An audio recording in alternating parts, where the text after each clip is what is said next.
So, everybody, I hope that everybody is here. I would like to say that this lecture that I'm doing now, I have done a similar one from Archeotettingology 7 years ago here in the same auditorium where we had a very interesting conference, Ancient Greek Music and the Animal World. So Luis came for this conference, and we had all the archeomusicologists of Europe and the States speaking about how the ancient were using either the bones of animals in order to construct instruments, either how they were perceiving the archeosoundscape of the birds and the insects. So I have tried to make this bridge between the historical and systematic musicology, the performance, and the music technology, because I would like to tell you that I am head of the music department, but also head of the Laboratory of Music Acoustics and Technology, so I am in music acoustics and technology. And I try not to see the things that my colleagues from the Polytechnic school see that in a more technical way, but see in which way we can develop tools for musicologists, for composers, or for performers. As we said before, how we can see again and listen the enharmonic genre.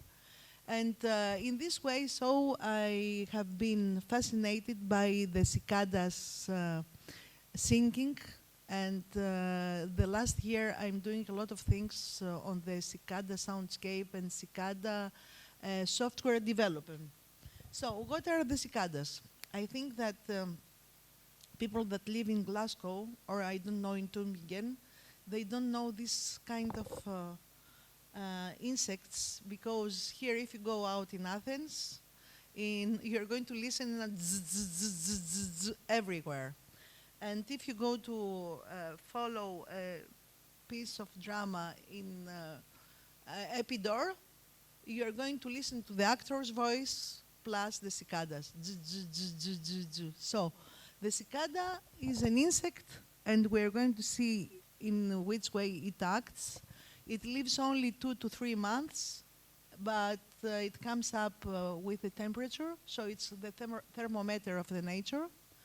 And there are a lot of cicadas around the world, and it depends on the temperature, as I said. So, for example, here in Greece, we have cicadas that come up the first weeks of June, and they die at the end of September. In other countries, the same, but in the different way, for example, in South Africa. And the cicadas live, our cicadas, 4 years underneath the ground. They are getting developed. This is the reason we are going to see how ancient Greek writers and philosophers have spoken about this insect that is in a kind of metaphor, something like the preparation of the soul, the well-being. There are a lot of things that we are going to see, all these aesthetic values of the cicadas.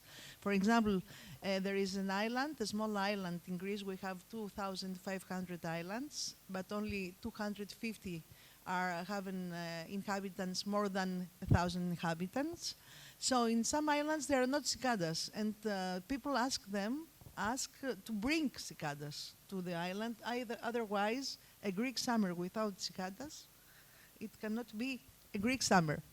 So this is the reason my lecture today is to tell you that you came to Athens, and we are going to make recordings at the Dionysos Theater and at Delphi. So you're going to pay attention to the cicadas. And the cicadas are getting organized in choruses, like people. So there we can speak about the biology, the sociology of the cicadas, the sociology of the insects, that they get organized together like people do in order to survive and in order to communicate. So there are a lot of things that if you want to try to speak about the cicadas, you must have an interdisciplinary research with entomologists, with acousticians, with musicologists, and of course with philologists if you want to see how the ancient cicadas were singing. This is the reason, so today as we go to the Dionysos Theater, you could do a very flashback and listen to the cicadas in the ancient period because, of course, in ancient Athens, they had almost the same temperatures that we have now, a little bit hotter maybe, but it means that the cicada, if they must sing, they must have the lowest temperature, 20, and during the night, and they start singing. This is the reason sometimes we think that the cicadas died at the end of September, and they restart in October if we have a hot day. This is very strange. Anyway, there is a mystery about the cicadas all over the world. And you must know that in Greece, you are going to listen to this sound. In China, they are different. In Japan, they are different. In South Africa, they are different. There are a lot of species, 2,500 species. In Greece, we have 25 species. So, there is a new area where archaeologists and entomologists work together in order to find out which were the most important insects in the antiquity, and also in which way they have been appeared on the coins. Here, so I make you listen now the cicada singing at the gymnasium of the Academy of Plato. You're going to visit that on Thursday by the Sound Walk. I have chosen this place, it's very metaphorical because it's the Academy of Plato, but it's also a rectangle of trees, because without trees there are no cicadas. No trees, no cicadas. Too many olives, too many cicadas. Okay? Let's listen to that. I have written an article also on that. I will tell you to find it at the... Κώστα μου, πού είναι αυτό το πράγμα, να το...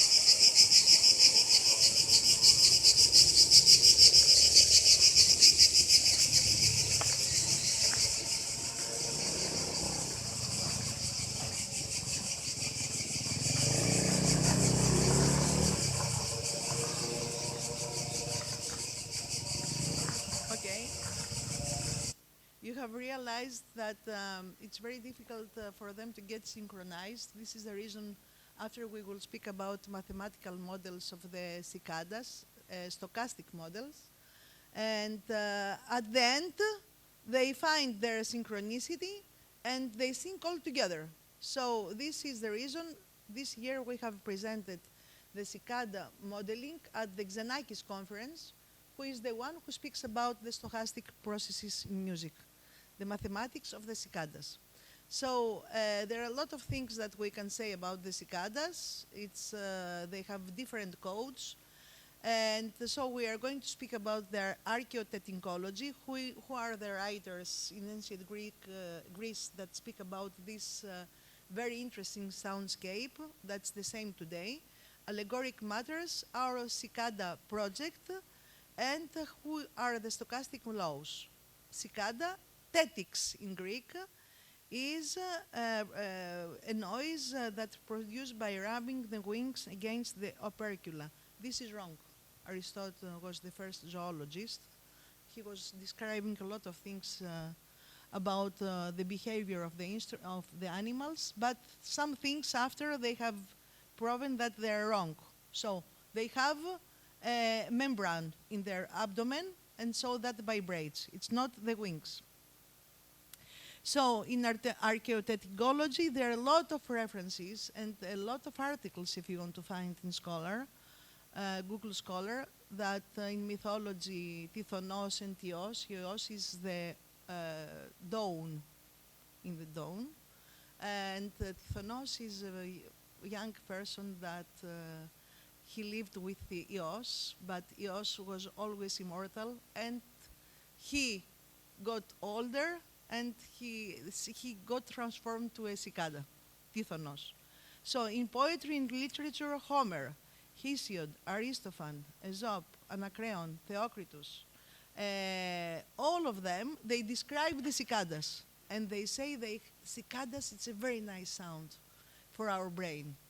So maybe we said that in the future that we don't know if the cicadas will exist.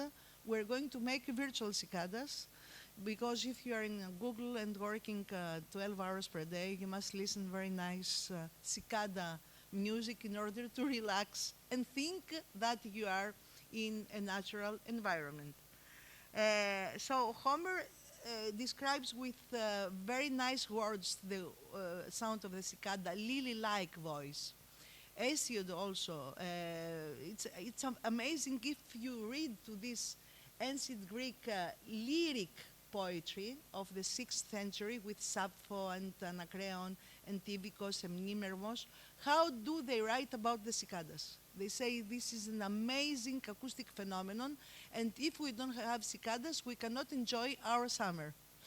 And they say that the cicadas sing, but the most important is the reference in Phaedrus, Plato, where he said that the cicadas were human beings, but as they were not eating and drinking, they have been transformed to insects in order to be the servants of the muses, of the 9 muses. And there they can witness, they witness the secrets of the humans to the muses. So they're like mediums, the cicadas. So it's very important to listen to this myth, to see the myth of Plato about the cicadas in Phaedrus, and to understand how many meanings has this myth about immortality. In music, we have a lot of people that they say that one had a guitar in Delphi, a lyre, and the string has been broken, and the cicada has substituted the string because it sings very well. Aristotle speaking about the cicadas in his Historia Animalia, and he describes the shrilling and vibrating voice. Virgilio is speaking about that. In Byzantine poetry, we have a lot of references. And in modern Greek poetry, I will at the end read you a poem by Seferis. All the Greek poets speak about the meanings and the allegories of the cicadas in our life, because they live 4 years underneath, but upstairs in the real world they live only 2 or 3 months, it depends. And the voice that you listen to is the male's voice, that they call the female. And now the entomologists, they get more into this acoustic research that we do with the music in order to understand through the acoustic singing the behavior of the enzymes of the cicadas. So you understand how important is the sound. Here I can describe you some sound qualities that the ancient Greek writers describe: lily-like voice, loud cicada, noisy cicada, and many other descriptions that have to do with the aesthetic perception of the ancient concerning the song of the cicada. And here it's a reference about someone who said that we can substitute the string of the ancient Greek lyre with the cicada.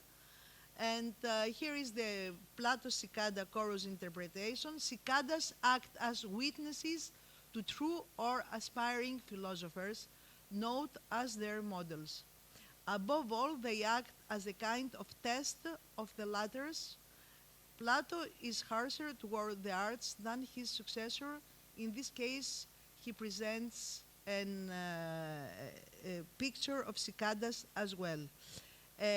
So, in any way, Plato speaks also that maybe the philosophers are cicadas because they want to communicate with the divine and they don't care if they eat or drink. So all the time they think and blah, blah, blah, blah, blah, blah. So it's very, very important to see this connection. Here are some poems from Anacreon, and here are some adjectives from ancient Greek literature about the cicada. The cicada who likes the hymns. He is bloodless, without passions, who sings alone. He is wise. He's autochthon, because the cicadas don't move. They come from tree to tree. So witnesses to the muses. And which are the aesthetic values that we learn from the cicadas? Well-being, you rest, it's very nice. Resurrection, because they are buried underneath and they come up, yes. Immortality, through their song. They are all the time continuity with the song. Muses, witness and translation. Metamorphosis, self-expression. Collaboration, yes, because they collaborate all together. So, and all together, if they sing well, they get synchronized and they achieve their stochos, stochastic model in mathematics also. So here we have a lot of Greek verbs that we use for the cicadas. Teretizin, Twitter, chatter, compassin, melissin. And the cicadas, they have a lot of calls because sometimes they make and sometimes they make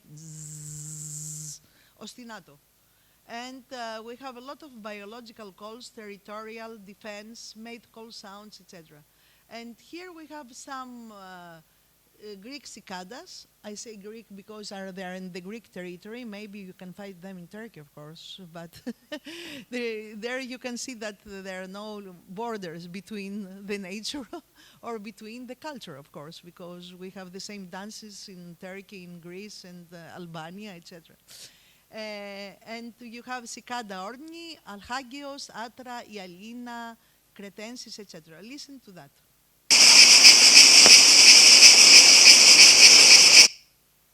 It's a cicada that we have.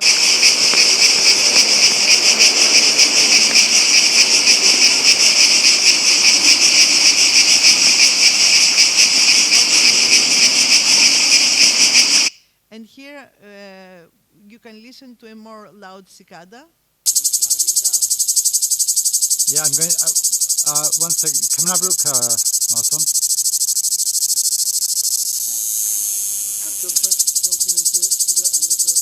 Yeah. So there are a lot of rhythms, huh? But we are going to see other musical qualities to the cicadas. This is the cicada orni. Here is the biological taxonomy. Huh? And here we have the metamorphosis of the cicada from very green to very gray. When it comes out from the ground, is as a nymph, and after it becomes an insect. So here we can see the acoustic analysis of the cicada. It's like a musicological analysis. We have an ehym, an inter-ehym, a group of pulses, and you can listen to that with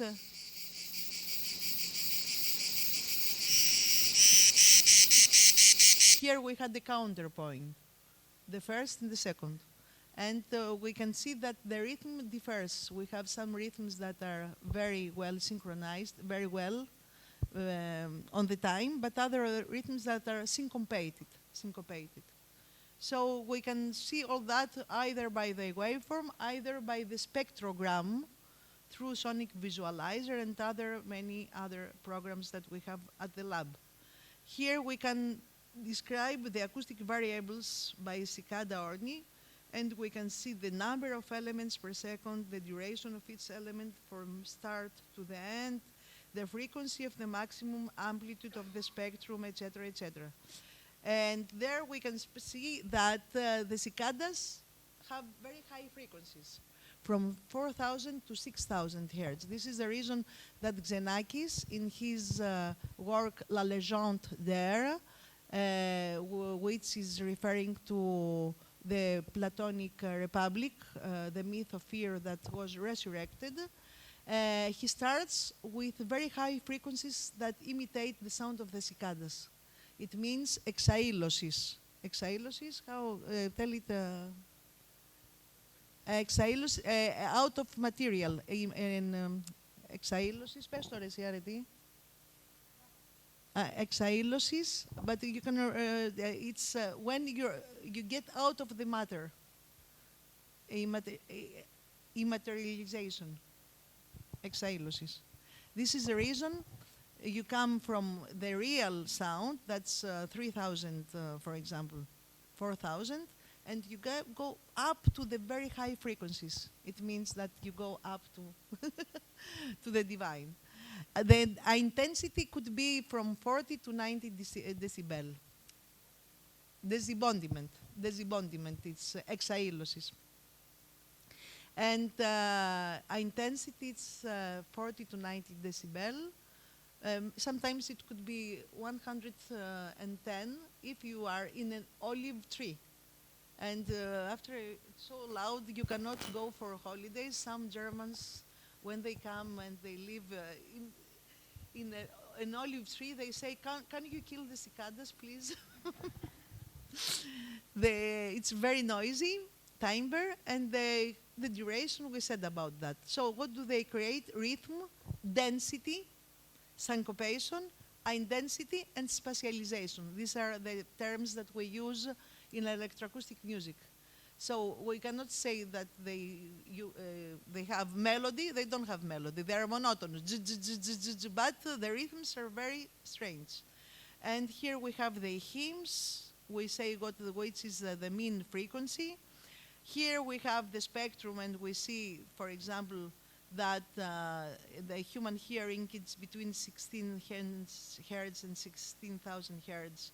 And the cicadas go more than the very high notes of the musical scale, more than 4,000 hertz. Sometimes they can be 8,000 hertz.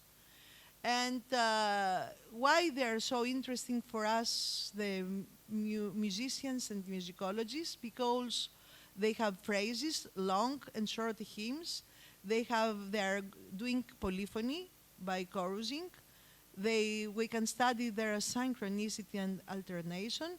And after, for the psychoacoustics, they are doing a lot of psychoacoustic effects like precedence, domino, and the last work, effect. So in our project, we have a big database from recordings in different archaeological sites. Why archaeological sites? Because they're not so noisy.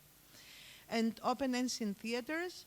And we try to find, by these recordings, things that have to do with antiphony, counterpoint, choral organization, spatial distribution, and synchronicity.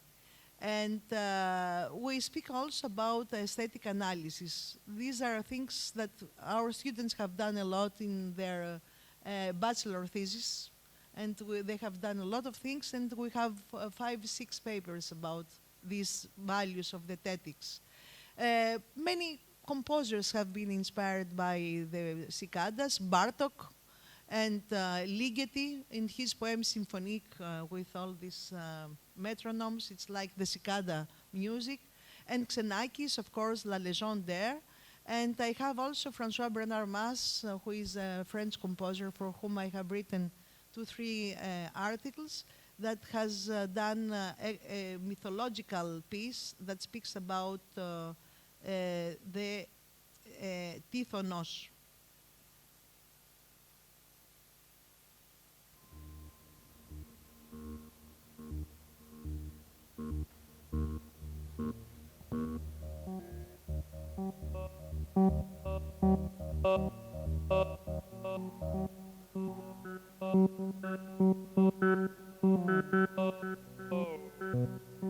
Here he analyzes the song of a cicada through bass vocoder.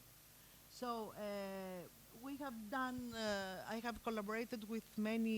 minds that are software developers. And the first application we have done is the Tetics app, where we can alterate the speed shift, the intensity, the loop duration, and the delay of a cicada. It's this video that I'm going to show you, how we can create a cicada application.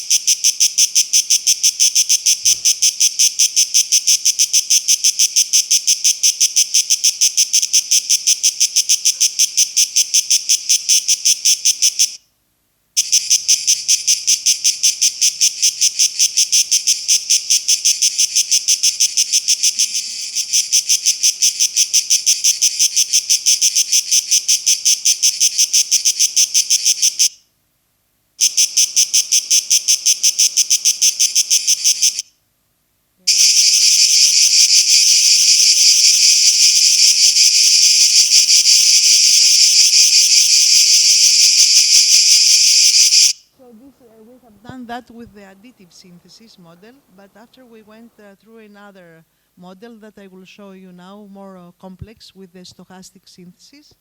So here we can create different presets, antiphony, counterpoint, spatial distribution through panning. And this is the reason this model was not very good. And we went to a more stochastic approach, where we can model the system as a random process, and we can use the deterministic process that you have seen now by the additive synthesis, and the new one that we have created with Natalia, that she's here, she's a mathematician, and Daniel Brown, who is also a mathematician in the States. And we have created this kind of model for the cicadas. Γιατί δεν πατιέται ρε εσύ παιδιά. Okay. This is a patch.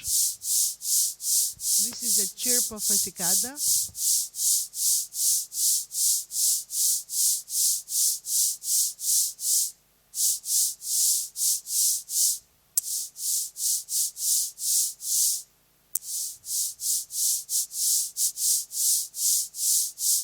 We can change the rhythm of the cicada.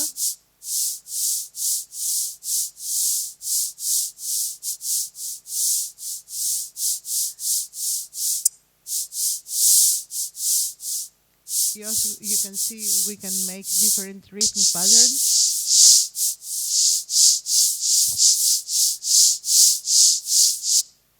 Oh, sorry. And after we can proceed to that. Sorry.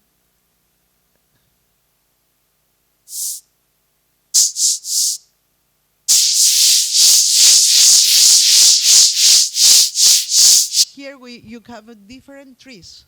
Every group of these is a different tree. On the tree you have a lot of cicadas. We have here only 6 or 7 cicadas. We cannot have 6,000 cicadas, for example, in order to see how the trees interact between them, because the cicadas in every tree, they listen to the other cicadas and they interact between them. And like that, at the end, you can create the stochastic model, like Xenakis is speaking in his theory about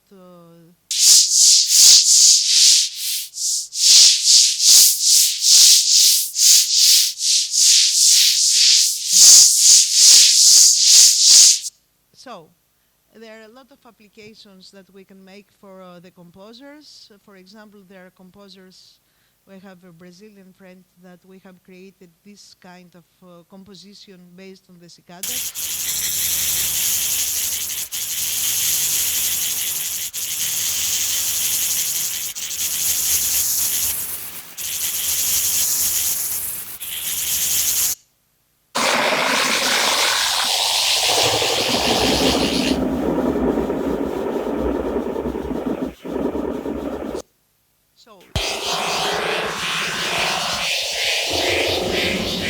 You can take the material and make a lot of things on the cicada. So here is the aesthetic values that I told you: metamorphosis, resurrection, longevity, surprise, sensuality, libido. There are some poets that they speak about the libido cicadas: love, partnership, teamwork, patience, etc., etc. And I would like to finish my talk with the famous Greek poet, George Seferis, and you must read his poems. Also, Konstantinos Kavafis, they are great poets. And he has got the Nobel Prize, and he said in one of his poems, I will read you that. It's very interesting because he speaks that the cicadas sometimes they stop altogether, and he doesn't know if there is a conductor. So they make all together, and one moment, chop, they stop. And he combines that with the end of the time. And it's magical. So there are a lot of secrets that we must reinvent through the cicadas. So it's very important to see this poem. Sorry. And here, okay, I will read that because I don't see. So the poem is Thrush 3, The Light. And I will read you just the end of the poem. Sing, little Adigon, sing, oh sing. I'm not speaking to you about things past. I'm speaking about love. Adorn your hair with the sun's thorns, dark girl. The heart of the scorpion has set. The tyrant in man has pied. And all the daughters of the sea, Nereids, Grake, hurry to work the shimmering of the rising goddess. Whoever has never loved will love in the light. And you find yourself in a large house with many windows open, running from room to room, not knowing from where to look out first, because the pine trees will vanish, and the mirrored mountains and the chirping of birds, the sea will empty. Shattered glass from north and south, your eyes will empty of the light of day, the way the cicadas altogether suddenly fall silent. That's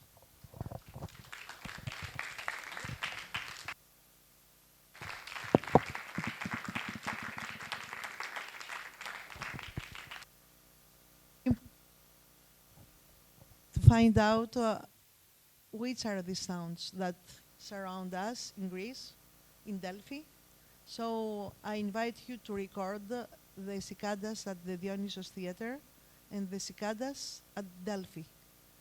And it's very important to have your Zoom and approach a tree and see if you can catch a single cicada or many cicadas together. And after we are going to see in which way we are going to elaborate all that in the Archeosoundscapes, okay? Thank you very much.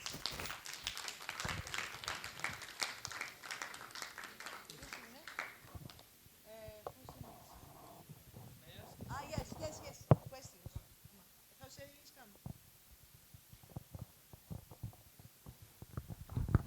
Yes, I just wanted to know, thank you very much. Anastasia, this is the second time I see this lecture of yours, and it's amazing. I always find it amazing. I just wanted to know, when you speak about antiphonies and so on, have you managed to understand if there is a soloist and a chorus, or groups, or what's the pattern they follow to understand what the antiphony must sound like? I have asked the entomologists, and they don't know more than you. the entomologists. All right. Because till now, the first time I wanted to make the research about the cicadas, I went to the biology department. It was 7 years ago, 8 years.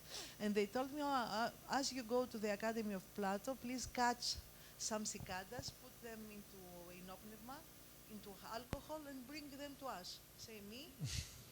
No way. To kill the cicadas, they have this old method to get the cicada and analyze the anatomy, the enzymes, the chemistry, whatever. Now, the new entomologists, they work on sound. And this is the reason they try to understand things that for us are not evident, and we must together work. So we didn't find out if No, they have we don't patterns. know why they stop together. They stop, blab, pop, conductor. And they start. So we don't know, it's a mystery. And for me, it's very difficult to do the research because I say to my students, you can record, but how many hours they are going to stay to record and see if, for example, now you're in Athens, if you listen to the cicadas late at night, it means that next day you're going to have 37 degrees. But you're very lucky because this week you don't have so much it's not so hot, so you're going to listen to the cicadas till 7 in the afternoon. And the cicadas sometimes, they don't let the birds sing because they're very loud. So. I'm sorry. Thanks, Anastasia. I was just wondering, with all the resources you have, has anybody decided to make cicada electro dance music or something? Yes, it could be very nice because we haven't yet made the rhythm extraction. There are a lot of models. There are some models that are syncopated. They make and after you wonder if, like the birds, because they say in ethnomusicology that many Greek dances have been issued by the anapestic and iambic rhythms of the birds. Tutu, tutu, tutu, and you dance. Tutu, tutu, anapestic, you said. Ta, ta, ta, ta, ta, ta, ta, ta. This is the dove, the streptopelia, streptopelia. So it's very important that they say in many cultures, the people have learned to dance with these rhythms by listening to the nature. To the cicadas, the one cicada doesn't, there are not so many single cicadas. He starts, and after slowly, slowly, slowly, all the other sing together. Except if there is an only cicada in the tree. It happens that also. But it's a very nice idea, yes, for the rhythmic. Yeah, it just makes me think. Could you excuse me, conduct the cicadas in some way? Like, if you know enough information, like you're talking about there, with like the different trees, could you play the artificial cicada and get the other ones to respond and stuff to you, like make it natural dance music? Yes, it's very important. The other that we have thought is to trigger the cicadas with an artificial sound, but we think that it's not so moral. Yeah. We are against to violate the nature. True. It's very. Thank you. Yes.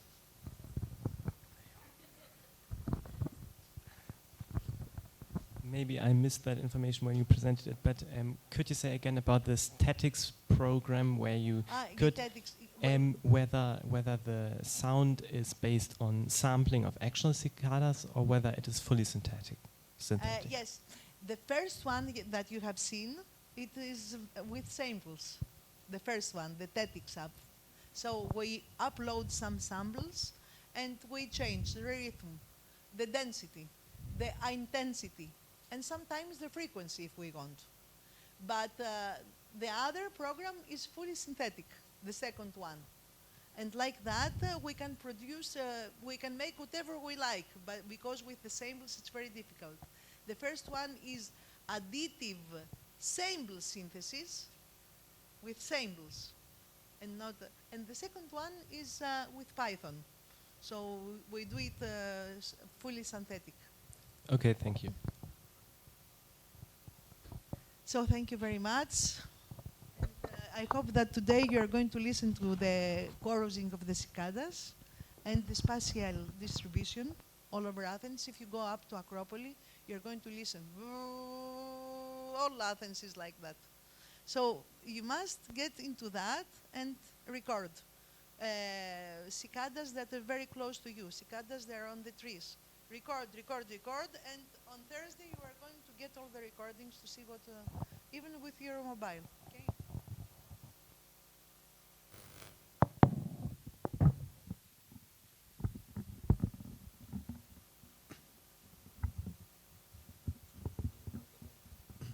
Yes, okay.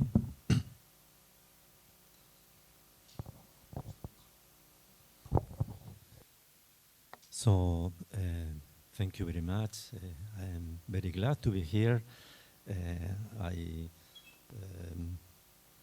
glad for your welcome. Thank you to the University of Athens. Thank you, Anastasia, for the organization of this very interesting and innovative course. Now that we have the year very clean with the cicadas, we are the renovation of now perceptual system, the hearing system, so we can step with another question that connected the music with the soundscape. I'm going to introduce some concepts that from the musical avant-gardes expand the concept of music toward the broad territory of the sound. This lead to the idea of the soundscape with the different implications of this concept. So we are going between the music and the soundscape in both directions to understand how is our projects, our methods of work with the sound in this connection of the music with the sound territory. And with the connection of the relationship between sound and space, the subject of this course.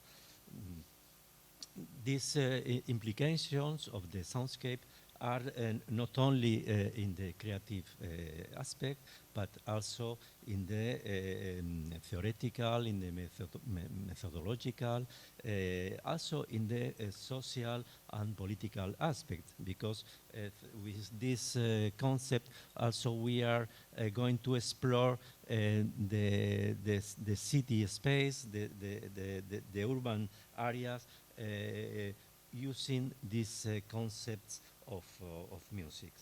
And for that, I think it's interesting to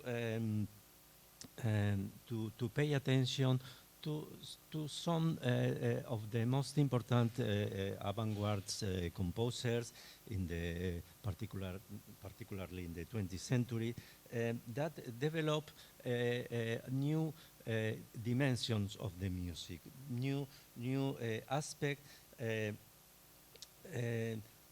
Other than the classic parameters as pitch or duration, searching for that we call the third dimension of the sound, getting away of the score and the restriction of the tonality. This is very important. These steps that give these composers, these avant-garde composers, that offer these new dimensions of the sound.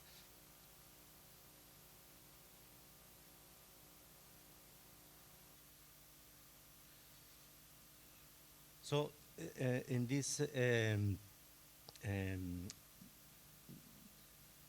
travel between the classical music or the other classical parameters of the music and the soundscape, we are going to see these models, these new parameters, these elements that that this composer introduced in our in this expansion of the music toward the sound territory.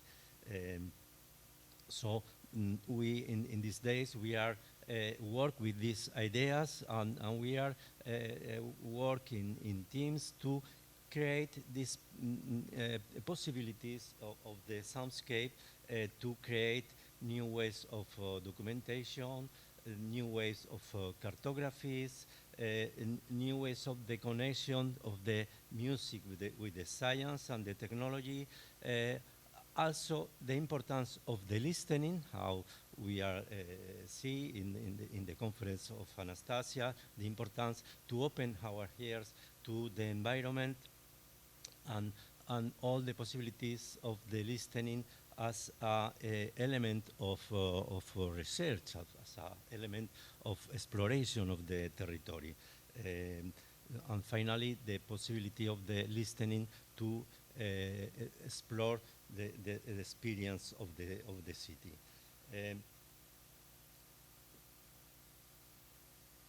This importance of the avant-gardes, we can. I will show some examples of these possibilities of the music using these new techniques and these new ideas of this composer. As a first sample, I will show a work of Luciano Berio. La sequenza de Berio is a series of composition, is a group of composition for different instruments in which he explored these new dimensions of the sound, this third dimension of the sound, concentrate in the sound matter, but also connecting the experience of the sound with the extra musical elements, the space, the gesture, the virtuosity, the dramatical components, the dramatical character of the music. I choose the version for the voice of this sequenza.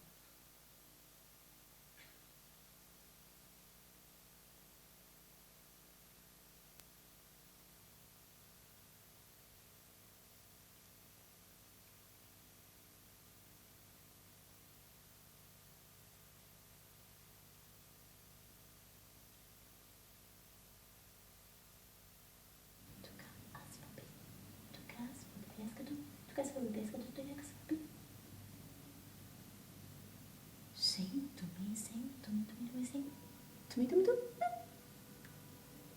Verifica.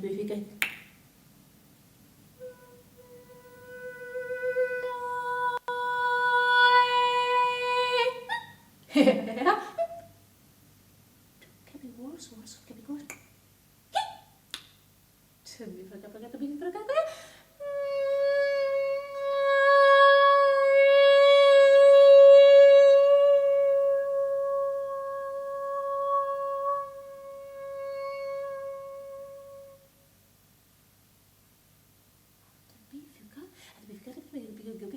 Give to casa bebês que me to be asked to hat to cabeça to cabeça a woman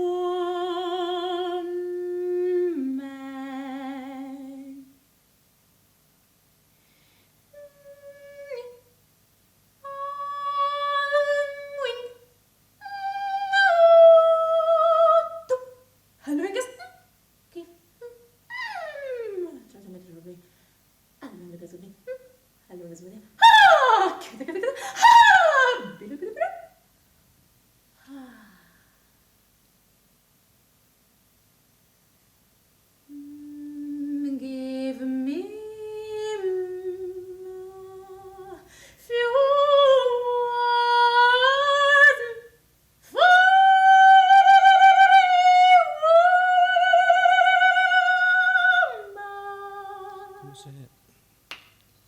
So it's enough with this. See, to close the video.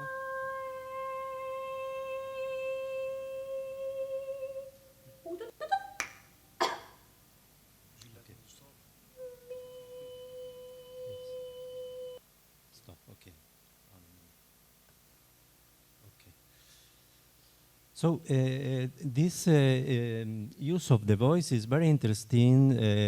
Luciano Berio is a composer that explored the context of the music, the other elements that are in the music context, as the political aspect, the social aspect, and this work of the voice can be also a reference, an important reference also for study the reconstruction of the voices of the past,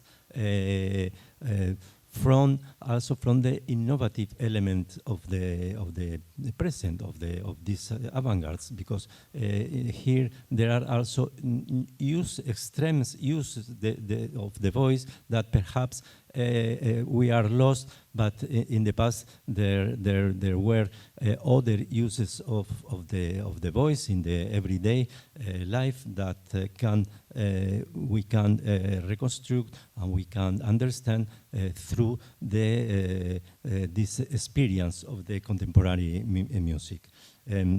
Another sample that I think is very interesting is the work of Giacinto Scelsi, another Italian composer. Scelsi focuses in many years in understand the sound of one note, only note. He sit in the piano, play only one note for mouths in different halls, in different spaces, and so he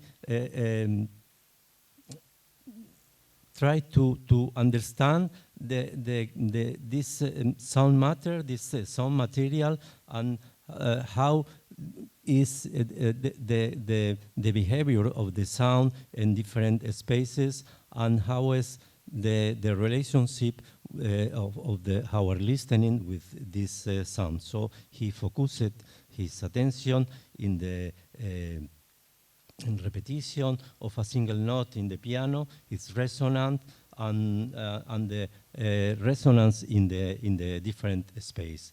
And he says, by reiterating a note for a long time, it becomes immense, so big that one can even hear harmony growing within it. When you enter in the sound, it surrounds you and you become part of it. Gradually, you are consumed by it and no longer need any other sound.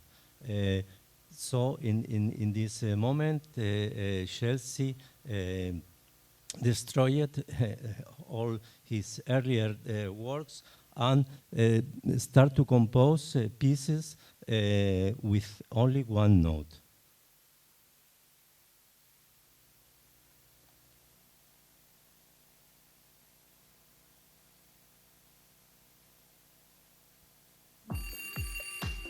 Vorresti di più dal tuo shampoo? C'è il nuovo Sunsilk One Minute Scrub. Shampoo detox con effetto scrub per la cute, senza siliconi. Purifica la cute e dona freschezza ai capelli. Nuovo Sunsilk One Minute Scrub Shampoo Detox. Caldo insopportabile. Prova Estate Ice, il gusto unico di estate. Da oggi è anche ghiacciato. Sorry for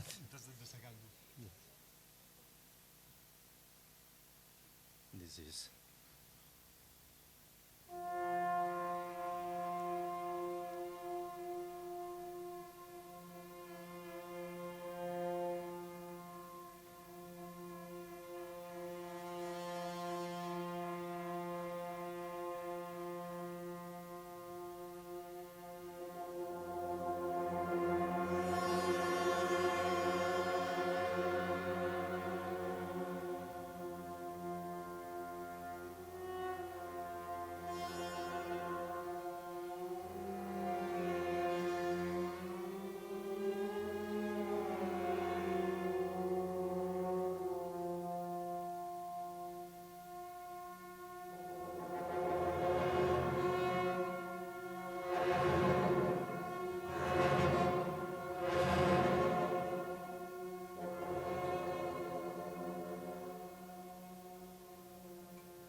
So these are different ways to explore the sound matter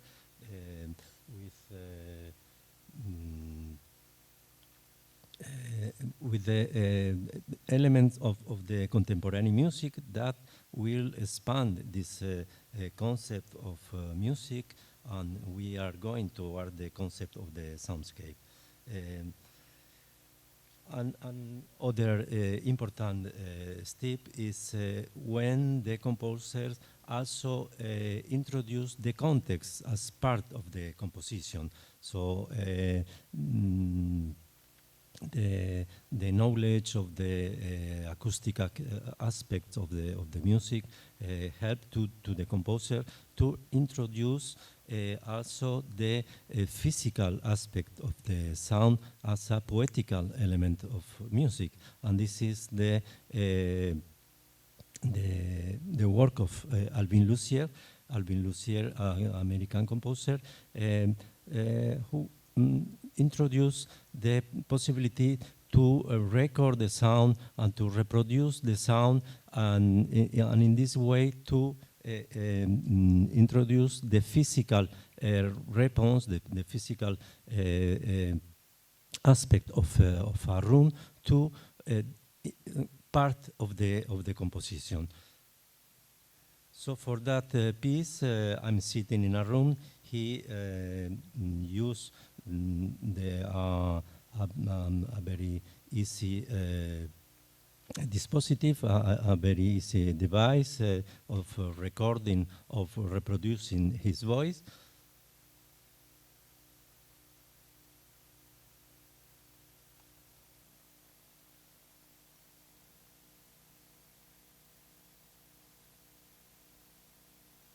With perhaps the exception of rhythm,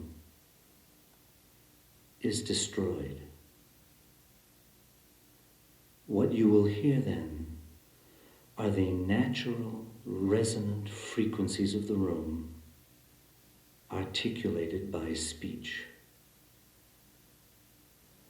I regard this activity not so much as a demonstration of a physical fact, but more as a way to smooth out any irregularities my speech might have.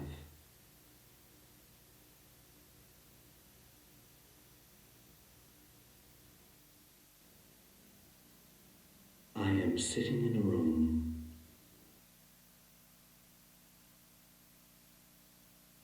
So this process is repeated many times. What you will hear then are the natural so that the sound, the resonance of the space are growing and the original voice are diminuing. This activity not so much as a demonstration of a physical fact, but more as a way to smooth out any irregularities my speech might have.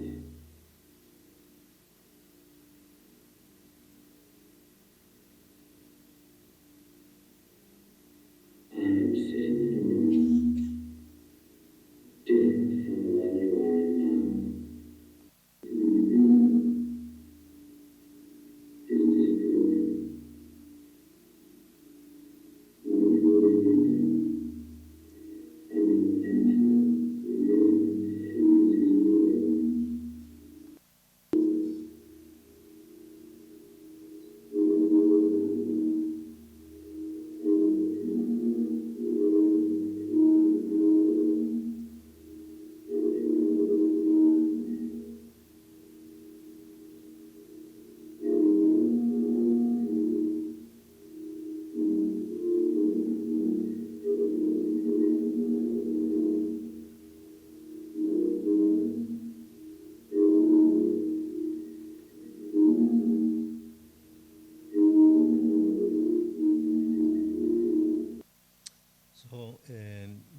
how this resonance of the space are present in the composition, are growing and growing in this composition.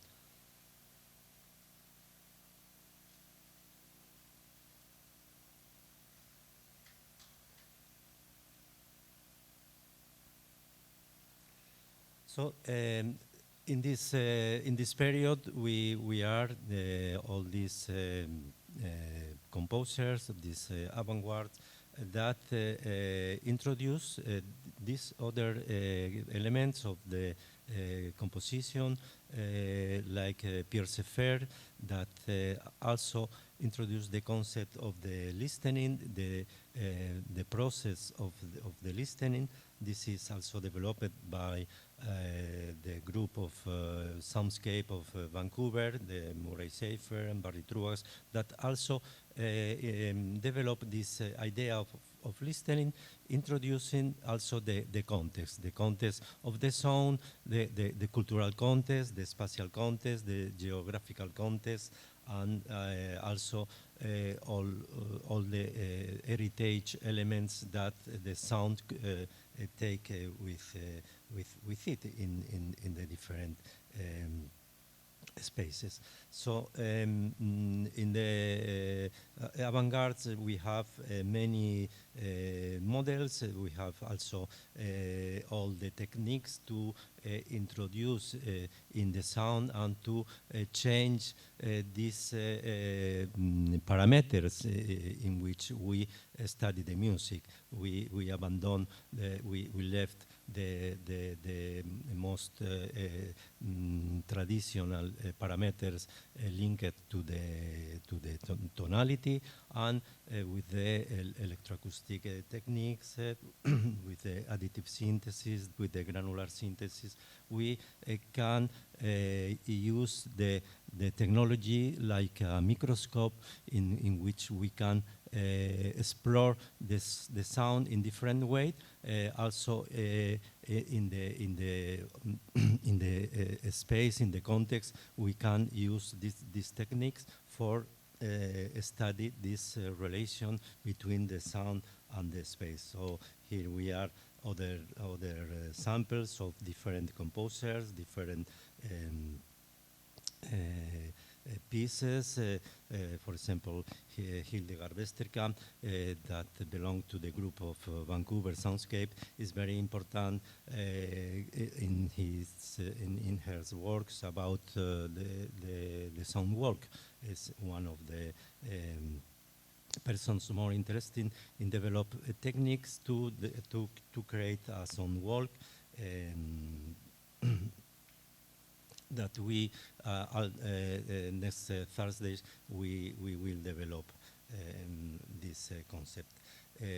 Also the graphical synthesis, the works of Yannis Xenakis are very interesting, because Xenakis is also a model of the relationship between the sensorial, the emotional elements, and the abstract element. That is also one of our objectives in this course, to construct a composition, installation, audiovisual, from our emotional memory, from our sensorial data that we will take in the everyday works, in the sound works of the Thursday, for example, how we can translate this sensorial experience in a abstract composition. And this Yannis Xenakis is a very important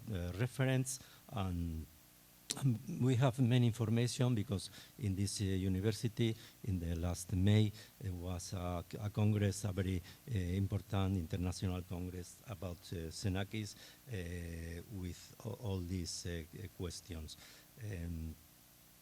Other aspect is the combination between the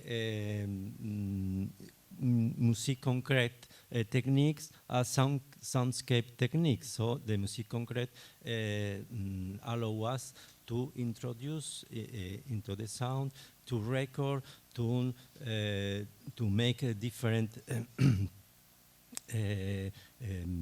changes in the sound, and we also can connect this microscopic aspect of the sound with the context in which the sound are recorded.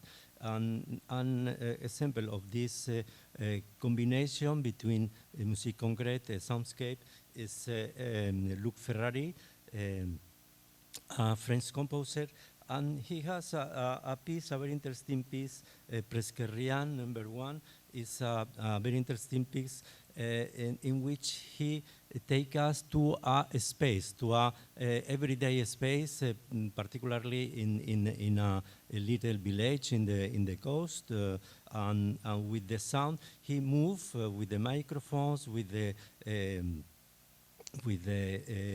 technical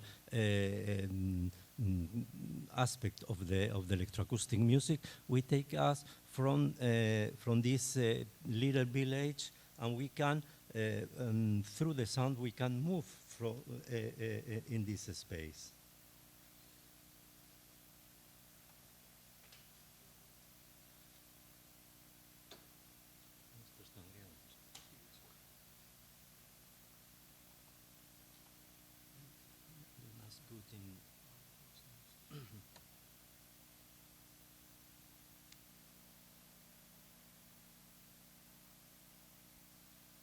S'il vous faut plus de 30 minutes pour lire, c'est...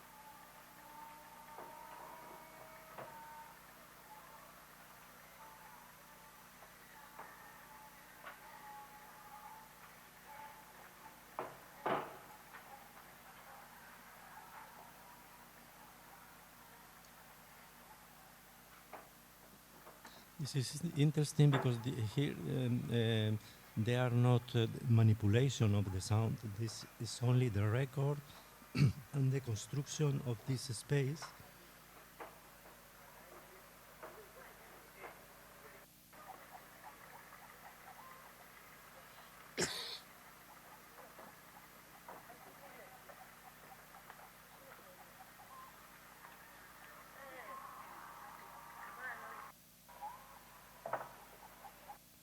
And here we also are the cicadas.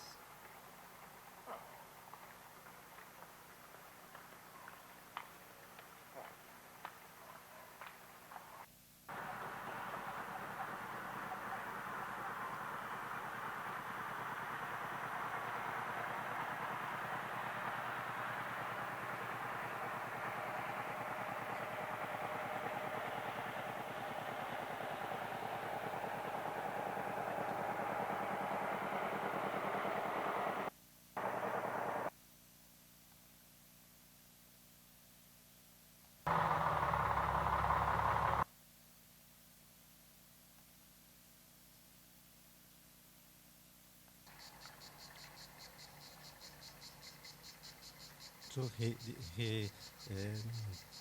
Ferrari used the cicadas as a musical instrument in the composition.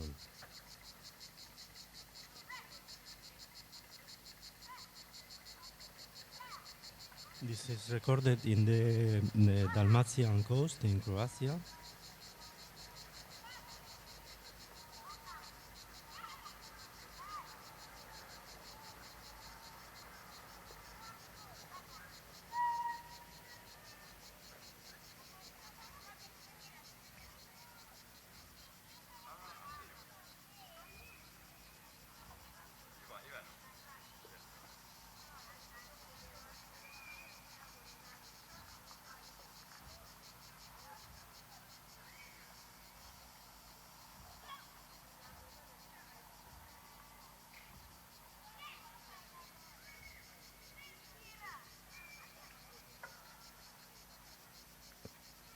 also is the use of the everyday sounds of space and the reconstruction of this space between the contemporary music and the soundscape.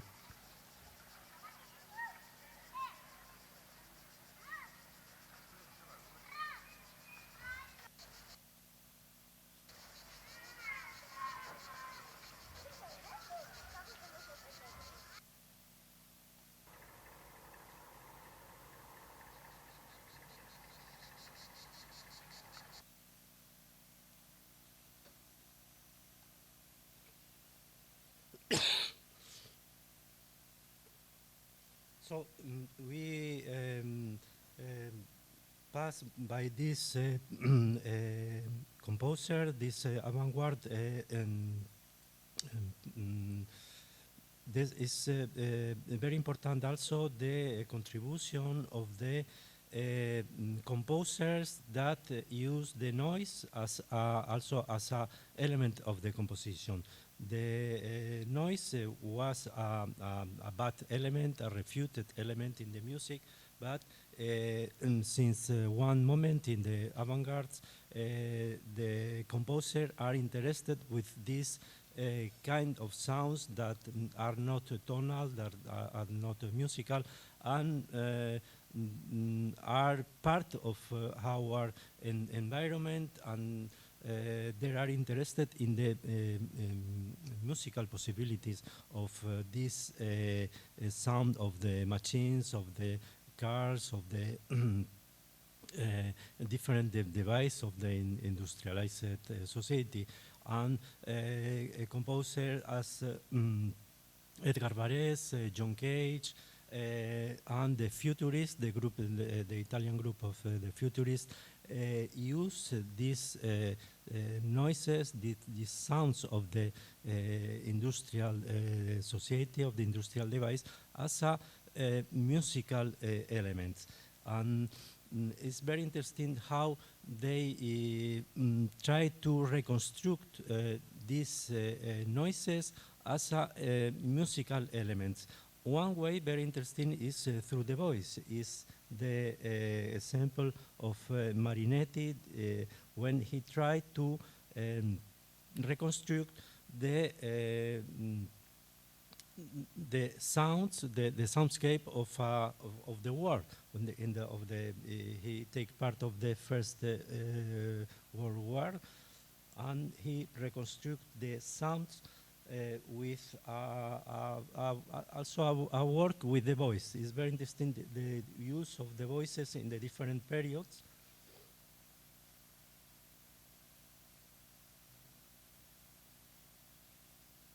This is in Greek. I don't know how to. Yes, to. Yes.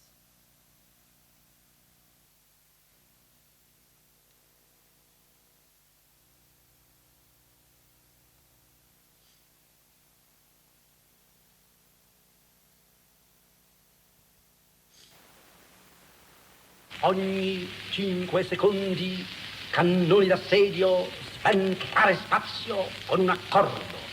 Pam, pum pum. Ammutinamento di 500 echi per assannarlo, sminuzzarlo, sparpagliarlo all'infinito. Nel centro di quei pum pum, spiaccicati, ampiezza 50 km quadrati, balzare, scoppi, tagli, pugni, batteria, tiro rapido, violenza, ferocia, regolarità.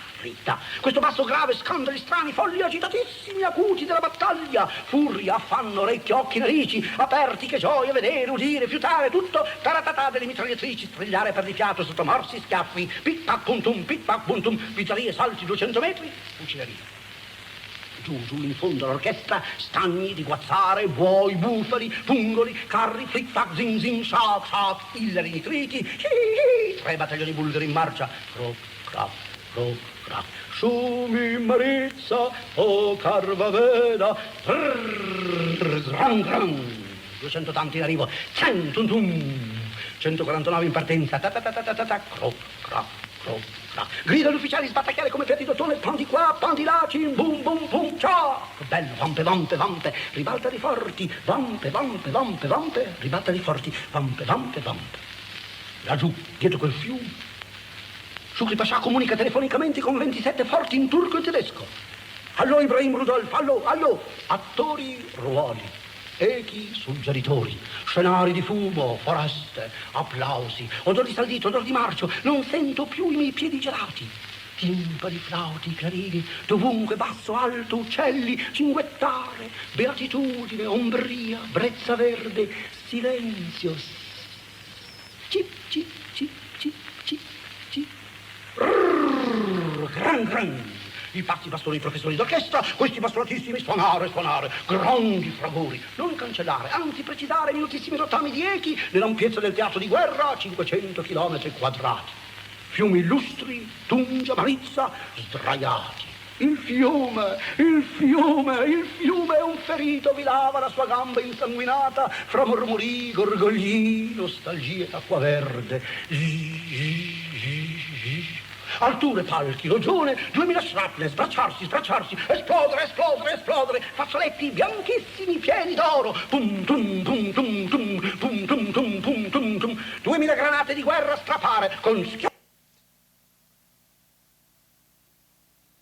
So this is a use of the voice, a very interesting use of the voice as way of create a soundscape, as also like a radiophonic production, a radio technique, very narrative and very onomatopoeic, and also using this technique that also was used in the past with composers as Clement Janekan, that also he was the sound of a battle, of a war in between his compositions. The other important element in the evolution of this use of the contemporary music growing versus the soundscape is the audiovisual element. So we work with the connection between disciplines, between music, architecture, urbanism, sound art. So we are in a very interdisciplinary field developed by these composers of avant-garde, and but also there are other important element is the synesthetic element, the intersensorial elements. We are in a very intersensorial times, and all the elements of sense, particularly the sounds, are very much connected with the visual elements. So the audiovisual, the creation of the audiovisual spaces are also another important element. In many artists, we have no time to see these samples that are very interesting. I can share with you the work of Rybczynski, this Poland artist. But I will finish with a piece of the artist Janet Cardiff. I think it's very interesting because this connects us with the concept of the sound walk. Janet Cardiff developed the idea of the sound walk, introducing technological elements and introducing the narrativity in the sound walk. So we can think in our sound walk of the Thursday and see this piece, this little piece, as a model of one thing that we can develop with our materials in the Thursday, with our recording, with our videos, with our notes, because we can put in different layers different information about the same space. So if we will explore the Academy of Platon, we can think how to reconstruct this element with material of the past, with reconstruction of the past, and the actual experience and the actual sounds.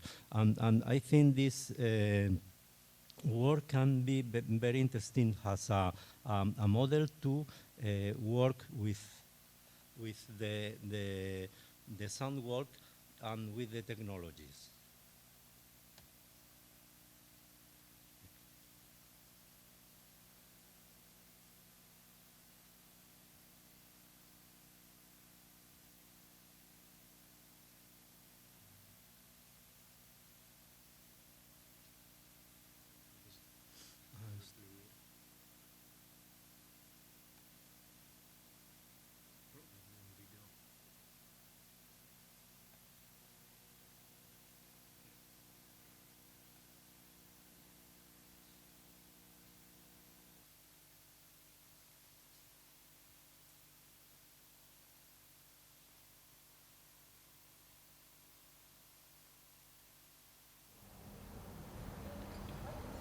Okay, turn the camera on, press the video button.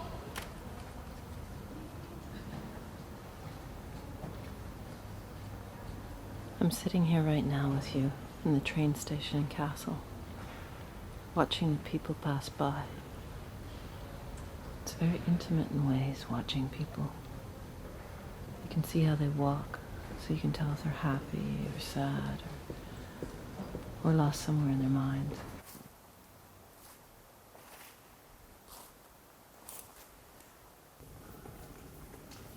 This video will be an experiment. We're like those prisoners stuck in Plato's cave. We watch the flickering shadows on the screen. Try to align your movements with mine. Move your screen up to the left as I do.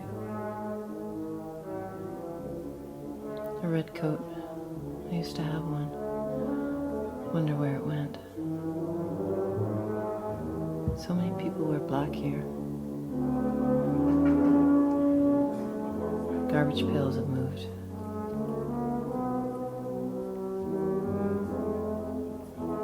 Do you see the musicians? They're between the pillars now.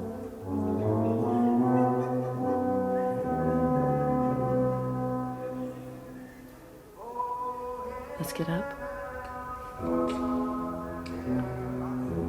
Follow them.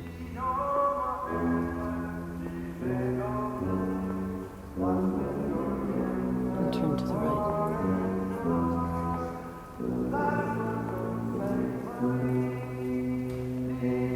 Try to follow the image.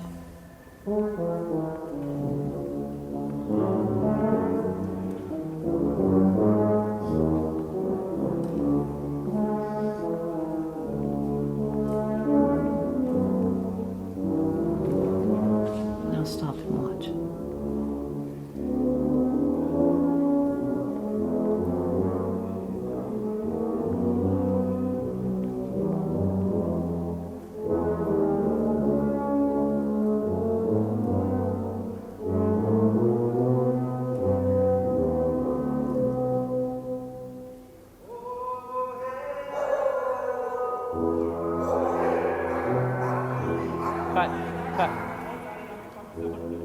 Let's continue.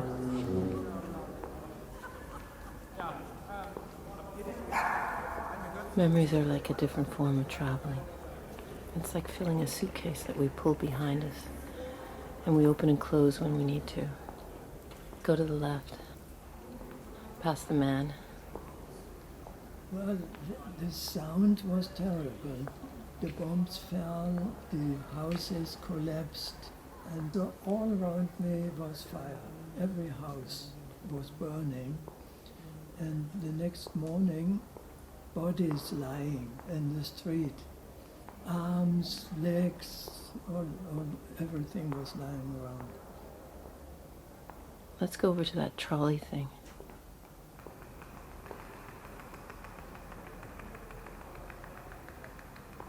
I read about this. It's a monument to commemorate the Jewish people that were shipped to the camps from this station. The artist worked with school children who researched and then wrote stories about the deported people. Then they wrapped these stories around the stones and put them here, in the bins.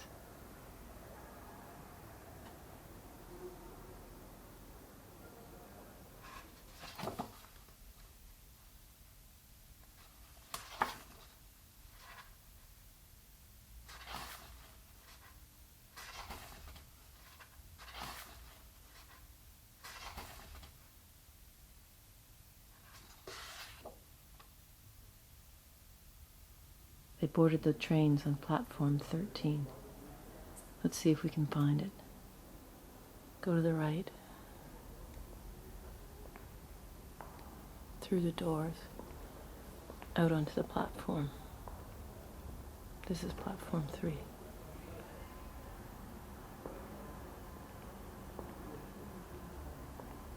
Stop. I like that strange bicycle rack over there. Looks like a sculpture. Go to the right. Onto the main platform. It's snowing. Let's stop and watch the trams right here.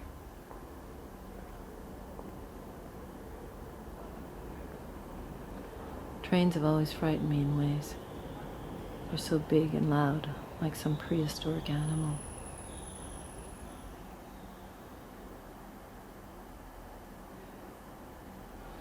That's me in the white coat down there. I remember lying in the hotel room that night, alone, watching a German black and white movie.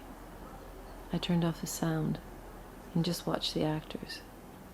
The images of trains and soldiers kept me company as I fell asleep.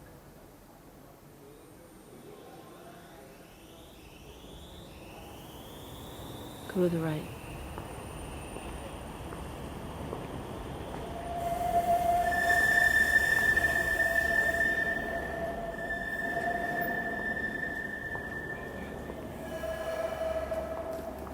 Straight down the platform all the way to the end.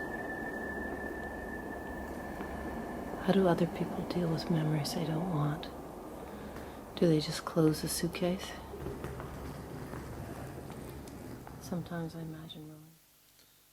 So is the this pre-recorded this story in the mobile phone serve as a guidance for this sound walk as an element that permit to allow to make this this walk connecting different layers of this space, connecting the past and the actual moments of what else history that we want to introduce in this sound walk.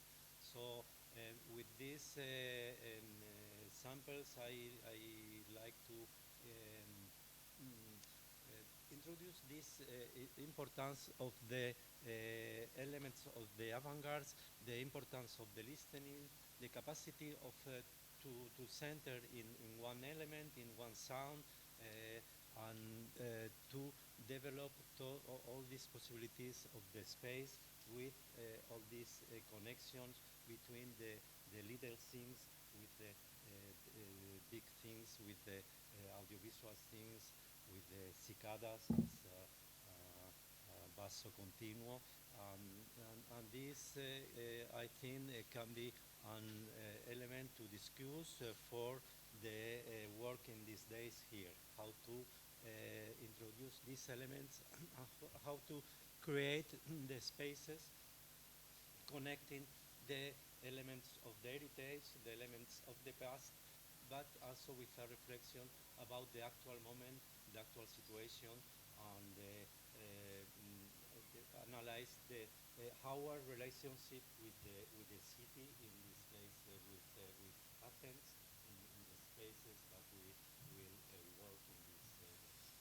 So this is my proposal, and I hope in these days we can develop these ideas. Thank you very much.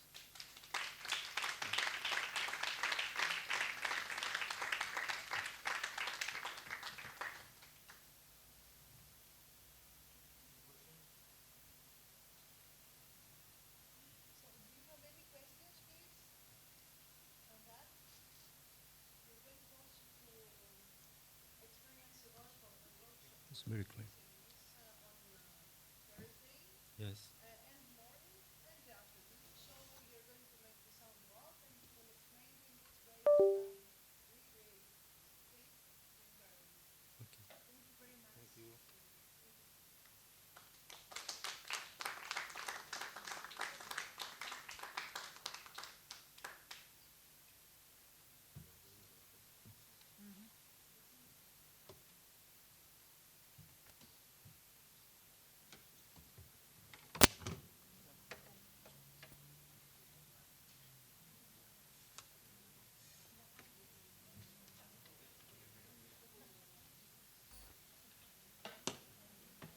Δεν ξέρω αν θα παίξει το audio sample. Δεν το έχω δοκιμάσει.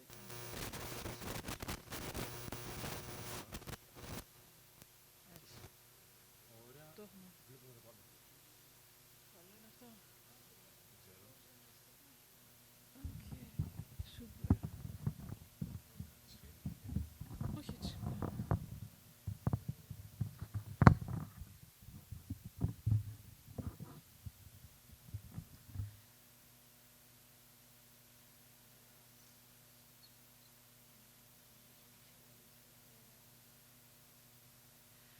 Okay, so I want to take my turn to welcome you to the Civis Summer School, Sacred Sound, Sacred Spaces. I am Areti Andreopoulou, and we will be working together today, tomorrow, and on Wednesday on some of the recordings we will conduct on those selected sacred spaces. So I'll keep it very short because we're running a bit late and everybody is tired. But just by show of hands, how many of you have previous experience with soundscape recording and sound walks?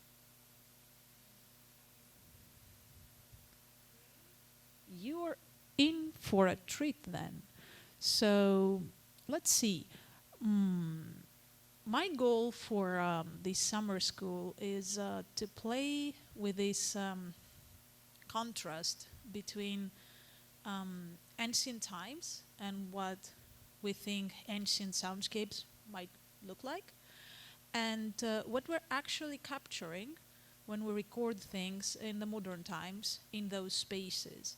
So I was thinking for those projects to actually work and play with this direct contrast and take it to our advantage to create something interesting. So today we will be under the Acropolis at the Dionysos Theatre, and we'll talk a little bit about that. But today our process is not going to be very strict protocol-wise anyways. It's going to be much stricter tomorrow, and we'll spend more time talking about protocols tomorrow. So I thought I'll spend the time today to talk about, to introduce a topology, an idea of how we can combine ancient with modern, and how we can use that creatively to our advantage, and how we can actually use it to confront the listener with the truth of how different things were and are now, because we are offered with this unique opportunity to travel back in time. So first of all, before we actually talk about the Dionysos Theatre today, let's talk about this topology and how we can combine modern and old soundscapes. And at the School of Philosophy in our laboratory, we had a project that ended very recently. It was called Trace. It was an app, a telephone app. The project was called Trace. It was an app. It was a travel app. Trace stands for Travelogue with Augmented Cultural and Contemporary Experience. And the idea was that you would have this app. It would work in a similar way as any other travel app. You'd put it up on your phone and you'll get information about the space that you're visiting. The difference was that on top of all regular, normal information that you get about the contemporary space that you are into, you're given information about this space a couple hundred years ago. more specifically, this app was designed so that you got to follow the steps of people who actually traveled to those spaces, to those places 200 or 300 years ago, and they wrote travelogues about them. So this app would guide you through actually navigating a town or a whole island, following the steps of that traveler, following their travelogue.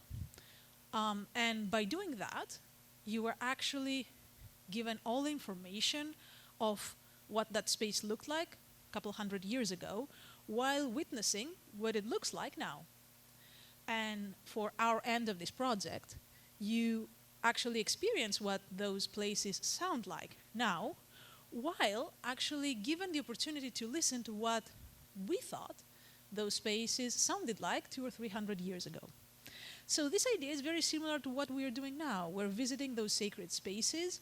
We're actually recreating, we are syncing some of the music of that space in modern Greece, trying to recreate what it sounded like 1,000 years ago.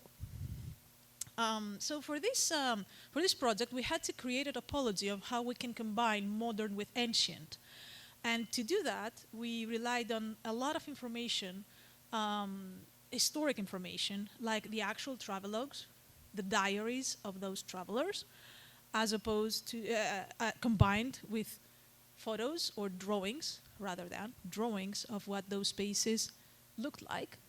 And we got to compare that information with what these spaces look like now, so photos, modern photos, along with all this travelogue information you get from modern apps, like what people report about visiting those spaces, modern recordings of those soundscapes. We try to actually take all those things to our advantage. So the topology that we created actually tries to augment this comparison between modern and old by dividing this recreated soundscape of a place, by dividing it into 4 elements.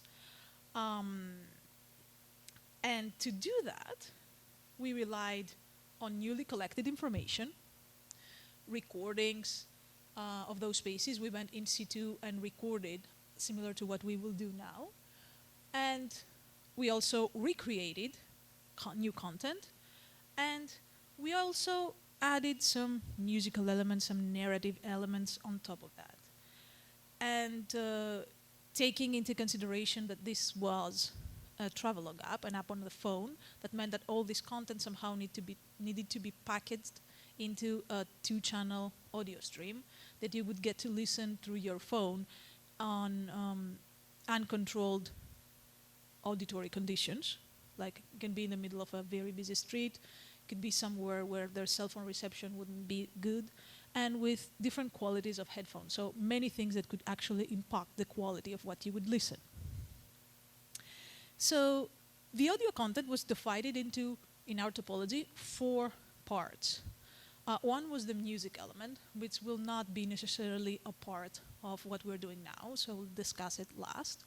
The other 3 were a combination of a narration, so somebody giving you parts of the story of what the traveler described in their travelogues, in their diaries, combined with 2 elements of sound fields. One that was the background, which was all the soundscape sounds that existed around the traveler, but were not necessarily dependent on the actions of the traveler. And then there was also the storytelling part of the soundscape, which resulted in sounds that were created by the interaction of the soundscape with the actual traveler. So when you were wearing the headphones, you were becoming the traveler. You were navigating through this space. So an example of a storytelling kind of soundscape would be the soundscape that would actually contain all the sounds of the footsteps, of the talks, of the actions that describe what the person would see. And the background was actually the baseline, what the nature, the surrounding space sounded like. To do that, we actually divided the sounds into 2 parts, into modern sounds and recreated sounds. So the background music, so the music of the surrounding space, ended up being a combination of a modern recording of this space, where possible, and sometimes fitted with a few additional sounds, so a little bit of sound design to try to augment this experience. And that resulted in a stereo track, because this space did not interact with the user at all.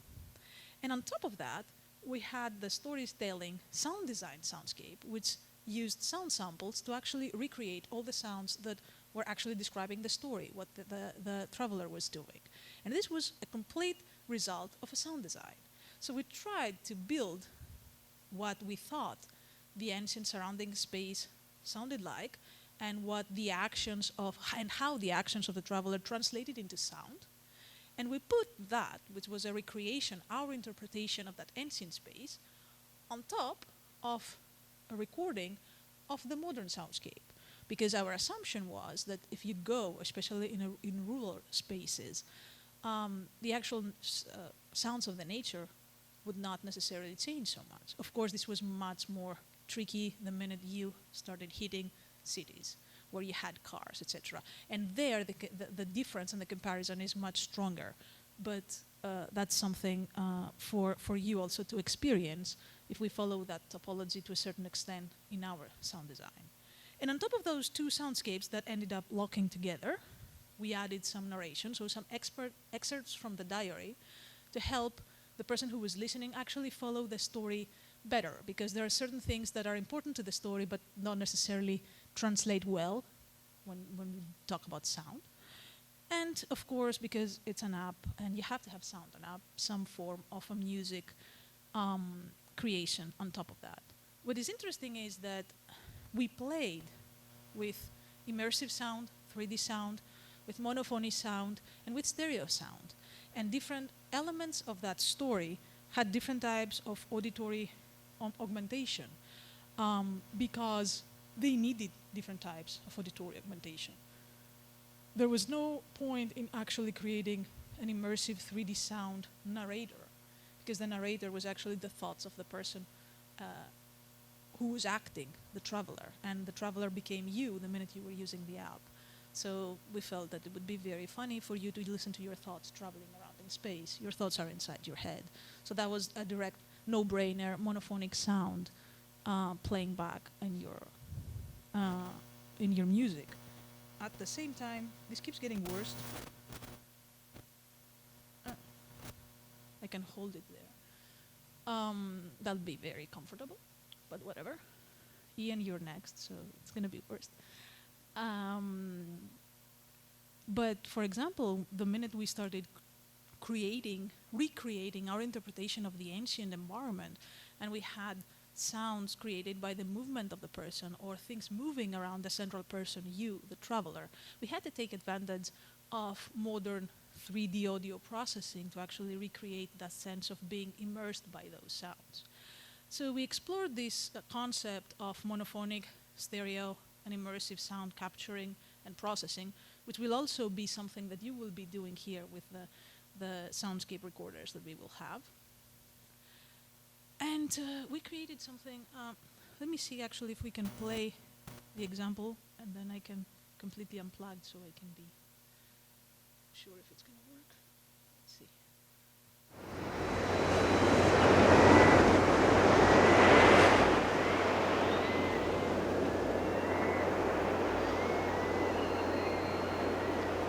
And it's actually mono, and it's supposed to be immersive now. The grandeur and beauty of the White Mountains.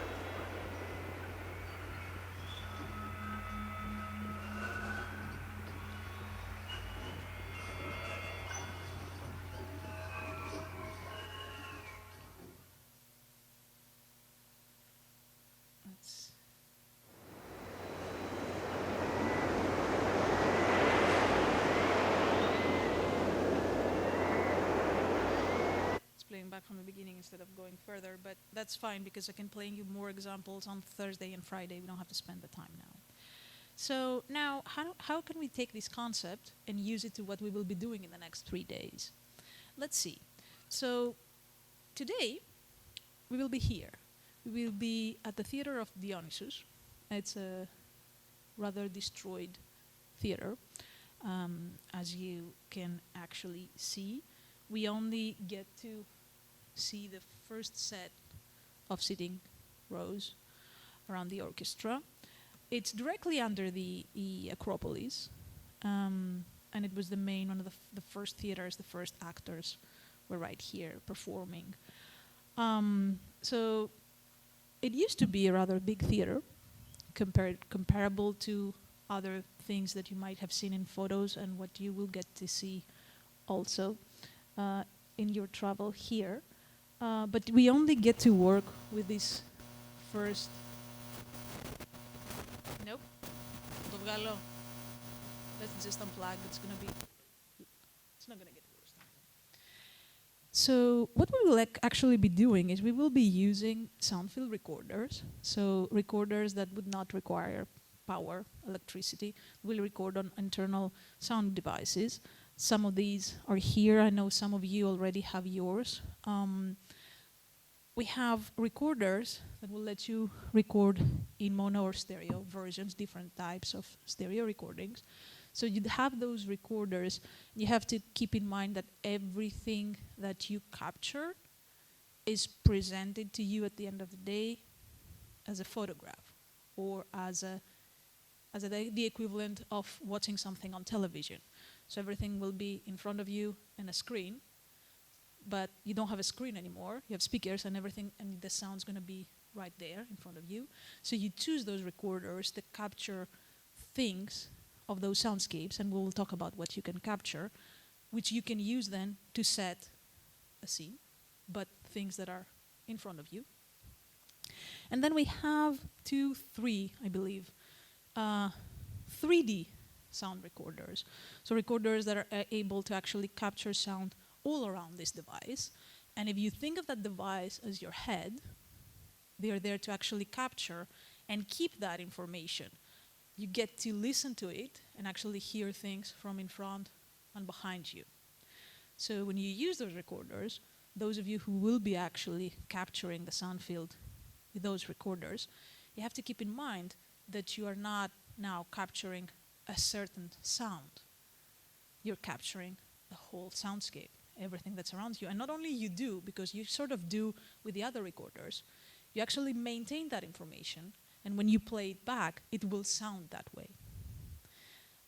So already we have, and I'm sure Ian is going to talk a lot more about those ideas, but the point is, what do we record, and what's the best device to record it? When you get there, you'll get to explore the space. You get to travel. We'll be given a tour, I think, right? So we'll hear about this theater. We'll get to walk around this theater. And what we want to actually capture is the soundscape. Of course, we will also capture the performances. We will be there with our sound field recorders.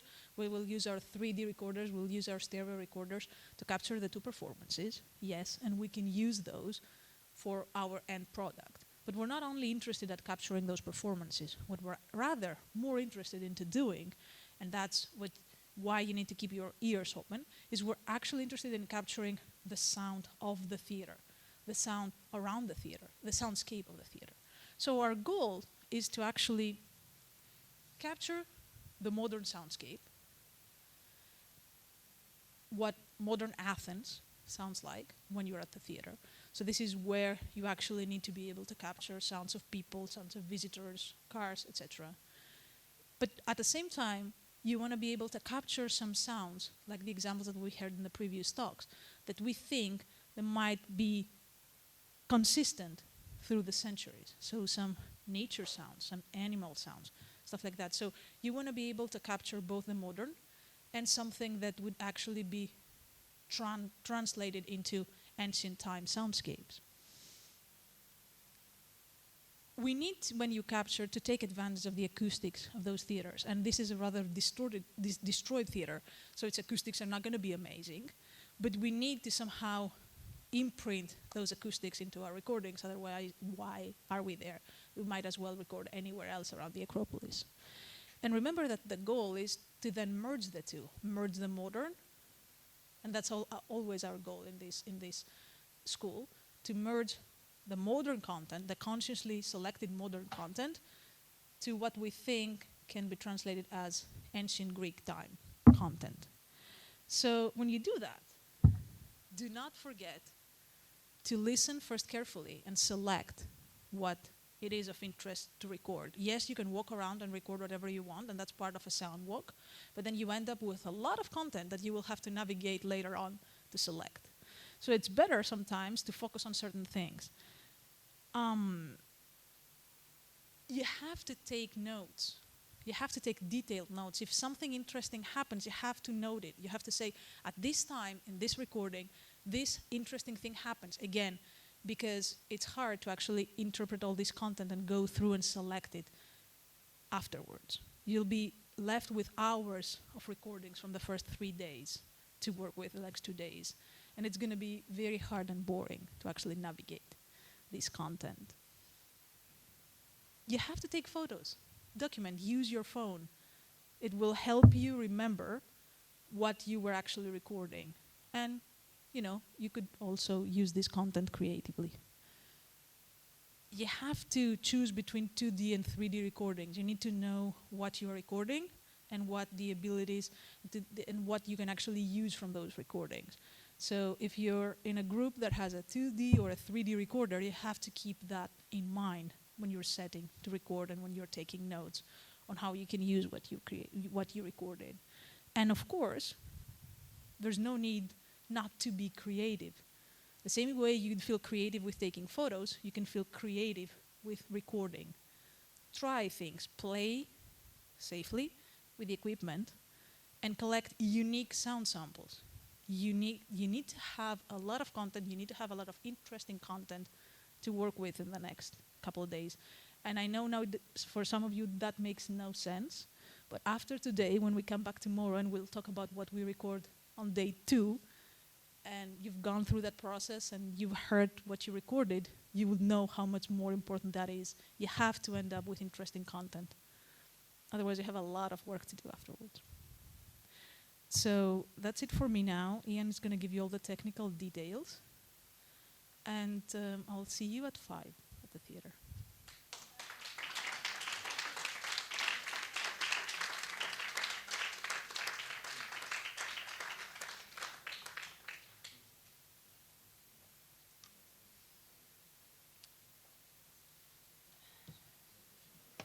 Oh, here, hold on a minute. You use the... Okay, so I take this.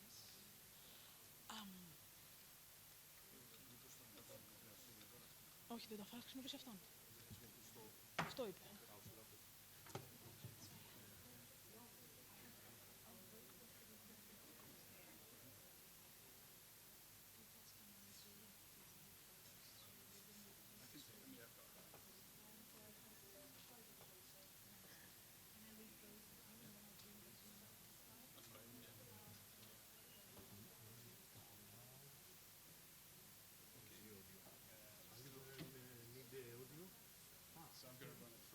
From this, if that's okay.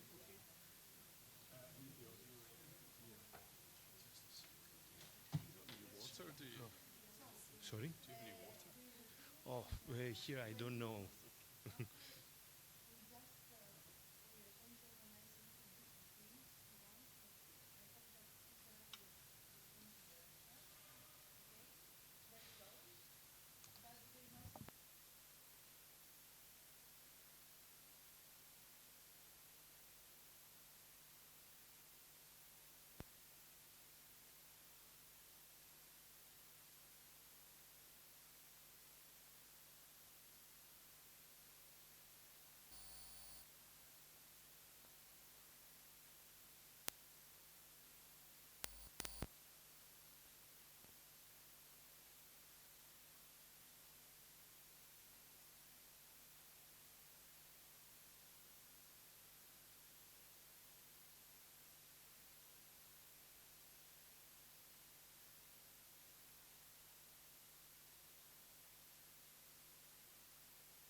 Okay, great. Oh, shit.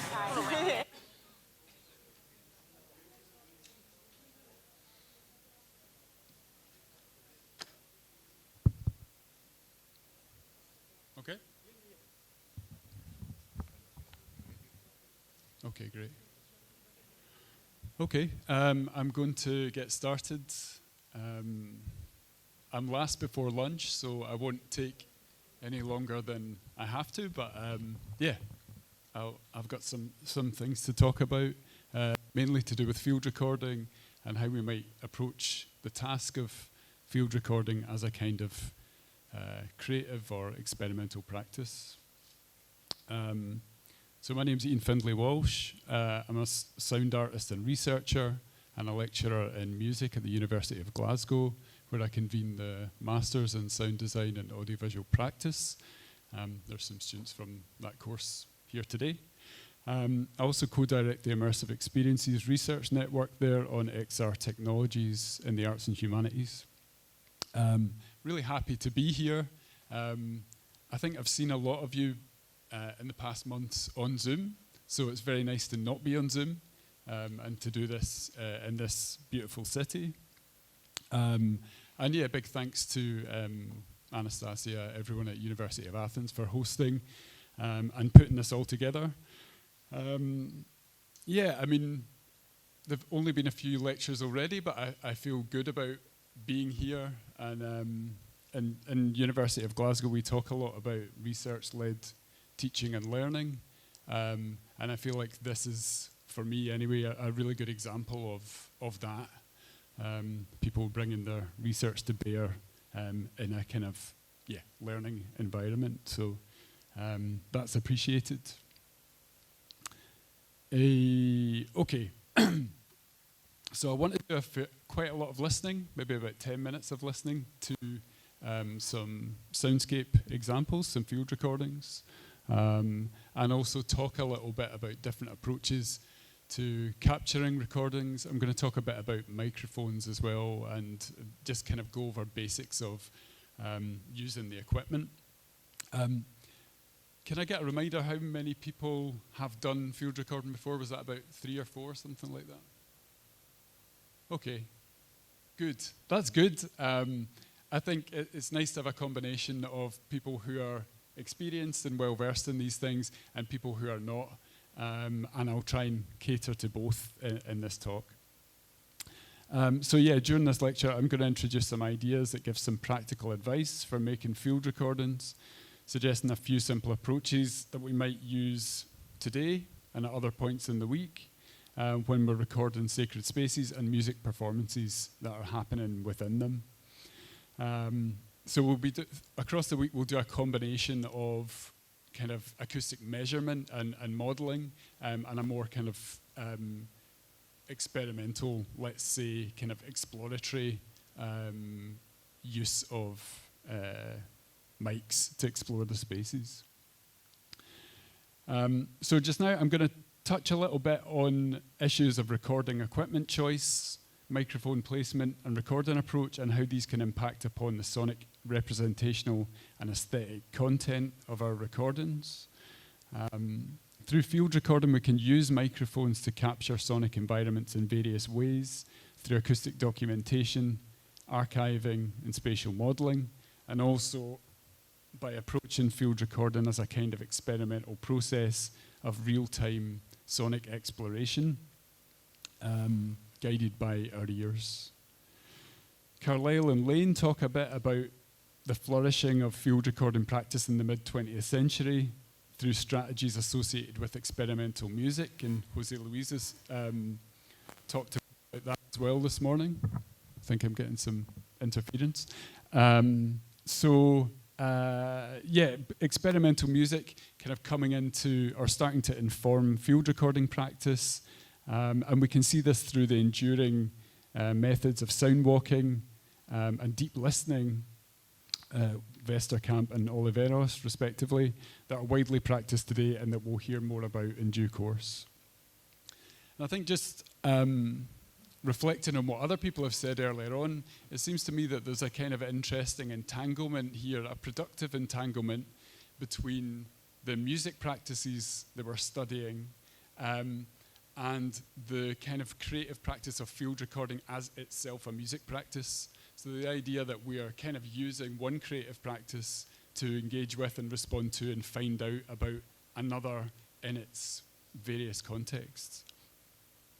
So maybe we can exploit that kind of productive entanglement and make some interesting soundscape compositions in response to the spaces that we visit. Okay, so yeah, as recordists, there's a few key decisions that we need to make in terms of where, what, why, and how we want to record. And the following should help some of you with making those decisions. I'm going to get started with a little bit of listening.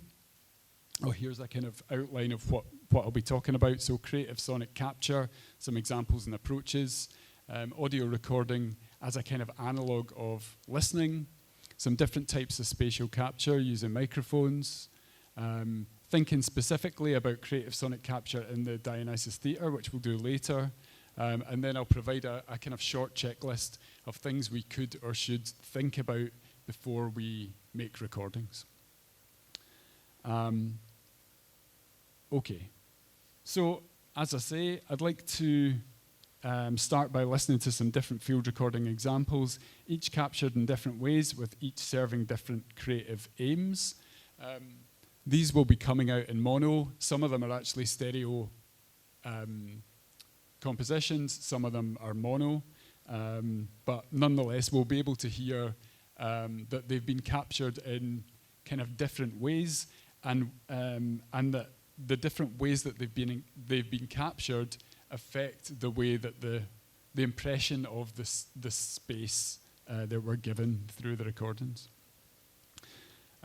So each captured in different ways, serving different creative aims.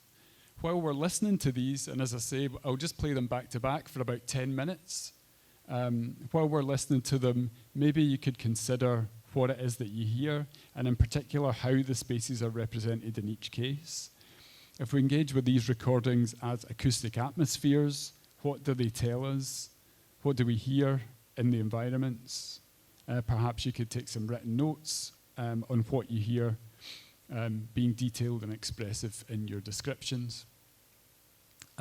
Okay, so here's the first example. This is a piece called White Elephant by a soundscape artist called Ludwig Berger, released last year. I'll play about 3 minutes of this.